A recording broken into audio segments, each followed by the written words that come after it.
It's a great car. And this car is all original parts, and that's what makes it valuable, isn't it? Yeah, it's, the interior is great, very original. The engine compartment is very original. Trunk's original.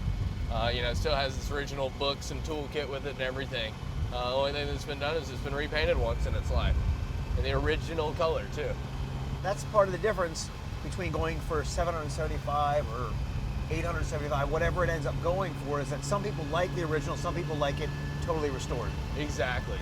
Original cars can bring as much and sometimes more than the cars that are completely restored. We like to always say that they're only original once, so you can re-restore them as many times as you like. The black stripes on the seats, that's something different.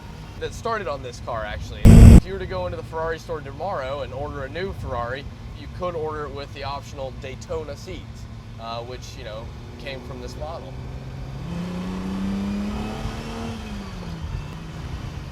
Wow, this is a great car.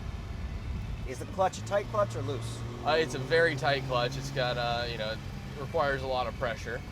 And that's really a contrast because the seats are really comfortable. I mean, it feels like I'm in a Lazy Boy, but it's a tiring car to drive. At high speeds, it's a great car to drive. Around town, it's a little more challenging. No power steering, for instance.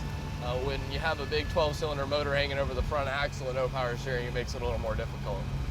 I'm feeling when you give it gas, the car really doesn't vibrate. It feels like a real sturdy car, but you can hear the engine roar. Yeah, it launches smoothly, it really accelerates evenly, and it's just got a great power band to it. This was the fastest production car when it was made. This car would go over 170 miles an hour.